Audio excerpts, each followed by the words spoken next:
శాశ్వతంగా ఈ ప్రభుత్వమే ఉండదు. గతంలో కూడా అనేక సందర్భాల్లో చూశాం. మా ప్రభుత్వం మళ్ళా వస్తుంది, అధికారంలోకి వస్తాం. ఇవాళ మా ప్రభుత్వం మళ్ళా వస్తుంది, అధికారంలోకి వస్తాం. ఇవాళ తప్పు చేసిన ప్రతి వ్యక్తిని కూడా శిక్షిస్తాం చట్టపరంగా అని చెప్తే తప్పంట. దానికి ఏదేదో మాట్లాడుతున్నారు. హోంమంత్రి గారు వచ్చి మాట్లాడుతున్నారు. హోంమంత్రి గారు ఇష్టం వచ్చినట్టు మాట్లాడుతున్నారు. సరే, హోంమంత్రి గారు మాట్లాడటంలో నెంబర్ 1 లేదు, దానిలో అనుమానం లేదు. మైక్ ముందు నెంబర్ 1గా మాట్లాడతారు. చివరికి ఎస్ఐని కూడా ట్రాన్స్ఫర్ చేసే పవర్ లేదు దానికి. హోంమంత్రి గారికి చెప్తున్నా, సరే హోంమంత్రి గారికి చెప్పడం అనవసరం, అంతా చూస్తున్న లోకేష్ గారికి చెప్తున్నా, మీ ఇష్టం వచ్చినట్టుగా పోలీసు రాజ్యం చేయాలని ప్రయత్నం చేస్తే రోజులు ఎప్పుడు ఒకలాగా ఉండవు, రోజులు మారతాయి. ఇవాళకు 11 మాసాలైంది, కాలం కరిగిపోతా ఉంది. తరువాత మీ పరిస్థితి ఏంటో ఒకసారి ఆలోచించుకోమని కూడా ఈ సందర్భంగా నేను మనవి చేస్తున్నా. అధికారం ఉందని పోలీసుని అందరినీ నేను అన్ను. మోస్ట్ ఆఫ్ ది పీపుల్ చాలా సీరియస్గా సిన్సియర్గా ఉండేవాళ్ళు ఉన్నారు, కానీ అలాంటి వాళ్ళకి పోస్టింగ్లు ఉండవు. ఎవరికంటే పోస్టింగ్లు మీరు ఏం చెప్తే అది చేసే వాళ్ళకి పోస్టింగ్లు ఉంటాయి. ఎంపీపీలు బెదిరించే వాళ్ళకి పోస్టింగ్లు ఉంటాయి, లేదు ఎమ్మెల్యేలు బెదిరించే వాళ్ళకి పోస్టింగ్లు ఉంటాయి, అడ్డగోలుగా కేసులు పెట్టే వాళ్ళకి పోస్టింగ్లు ఉంటాయి. ఏంటండి దారుణం నాకు అర్థం కాదు. కంప్లైంట్ ఇవ్వడానికి వెళ్తే కంప్లైంట్ తీసుకున్న సందర్భాలు ఉన్నాయా? కంప్లైంట్ ఇవ్వడానికి వెళ్ళి కేసులు పెట్టారు ఈ 11 మాసాల్లో. ఉదాహరణ నేను ఇచ్చా 5 కంప్లైంట్లు, ఒక్క రిజిస్టర్ చేయలే. ఇప్పుడు చేశారులే 4. రిట్ ఆఫ్ మ్యాండమస్ కోర్టులో వేసిన తర్వాత 4 రిజిస్టర్ చేశారు.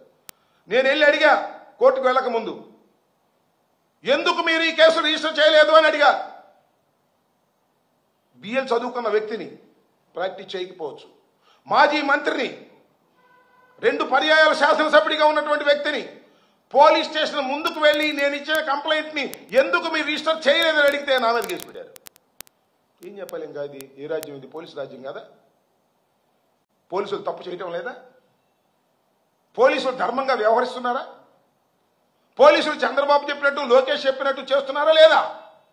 అక్కడ దాకా ఎందుకండి? డీజీపీ గారిని పర్మిషన్ అడిగా, మేము వస్తామని కలుస్తామని అని వంశీని అరెస్ట్ చేసినప్పుడు 15 నిమిషాల్లో రమ్మన్నారు, వెళ్ళాం, మా ముందు వెళ్ళిపోయాడు.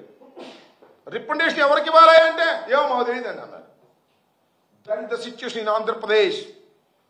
పోలీసు వ్యవహరిస్తున్న తీరది. ఇలా వ్యవహరిస్తున్నటువంటి పోలీసుల మీద ఖచ్చితంగా కఠిన చర్యలు తీసుకుంటాం, దానిలో సందేహం లేదు.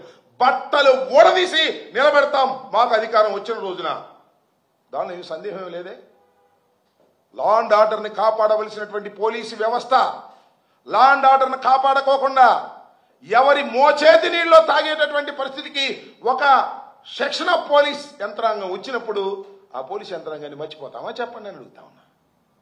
ధర్మంగా న్యాయంగా ప్రవర్తించవలసినటువంటి పోలీసులు ఇష్టానుసారంగా రబడీజం చేస్తున్నప్పుడు, వారి కొమ్ము కాస్తున్నప్పుడు, మా ఎంపీటీసీలని మా ఎంపీపీలని బెదిరించే కార్యక్రమంలో నిమగ్నమైపోయినప్పుడు ఆ మాత్రం అనకూడదా? సమాజంలో వాళ్ళని హెచ్చరిక చేయకూడదా? ఈ నేపథ్యంలో జగన్మోహన్ రెడ్డి గారు అలా తప్పుగా వ్యవహరిస్తున్నటువంటి పోలీసు యంత్రాంగాన్ని, ఒక సెక్షన్ ఆఫ్ పోలీస్ వ్యక్తుల్ని హెచ్చరిక చేశారు ఒక ప్రజాస్వామ్య పద్ధతుల్లో. తప్పంటండి. వీళ్ళైతే ఏమైనా చేయొచ్చంట. వీళ్ళ ప్రభుత్వంలో ఉన్నప్పుడు ఏం చేశారో ఒకసారి చూడండి, నేను మనం చేస్తున్నా, ఒకసారి వేయండి. వీళ్ళు చంద్రబాబు నాయుడు గారు ఏం మాట్లాడాడో, లోకేష్ ఏం మాట్లాడాడో, ఆయన అచ్చెన్నాయుడు గారు ఏం మాట్లాడాడో, పోలీసుల గురించి ఏం మాట్లాడారో ఒక్కసారి చూడండి. ఎక్కడో హోంమంత్రి గారు మాట్లాడారండి, ఇది 1100 మందిని మొన్న డిప్లాయ్ చేశారంట. ఇప్పుడు ఇంతకుముందు ఏం మాట్లాడారు చూశారు ఎవరు? అచ్చెన్నాయుడు గారు 500 మంది అయితే ఏం చేయడానికి వచ్చారండి. ఈ 1100 మంది ఏం చేయడానికి వచ్చారు నాకు అర్థం కాల. హోంమంత్రి గారు చెప్పాలి. 1100 మందిని జగన్మోహన్ రెడ్డి గారు రాప్తాడు వెళితే 1100 మందిని అక్కడ డిప్లాయ్ చేశారట. ఇక్కడ ఇంకొక విషయాన్ని కూడా నేను ఇక్కడ ప్రస్తావన చేయాలి. జగన్మోహన్ రెడ్డి గారు వెళితే నిన్న ఏం జరిగింది? సరే, పోలీసు వ్యవస్థ టోటల్గా ఒక సెక్షన్ ఆఫ్ పోలీస్ ఆఫీసర్సు వాళ్ళ పోస్టింగ్ల కోసమనండి, లేకపోతే మరొకటనండి, చంద్రబాబు నాయుడు గారి ప్రభుత్వానికి కొమ్ముగాసి ధర్మం చేయకోకుండా అన్యాయంగా అక్రమంగా కేవలం మా మీద కేసులు పెట్టేటటువంటి కార్యక్రమాలు చేస్తున్నారు. వారి మీద కేసులు పెట్టడానికి వెళ్తే కూడా తీసుకునేటువంటి పరిస్థితి కనిపిస్తా ఉన్నది. ఇది 11 మాసాల్లో రుజువైపోయింది, మీరు చూశారు. న్యాయస్థానాలు కూడా చాలా సందర్భాల్లో వ్యాఖ్యలు చేశాయి. సిగ్గుపడాలి హోంమంత్రి గారు. చిచి, హోంమంత్రి గారు కాదులే, సిగ్గుపడాలి.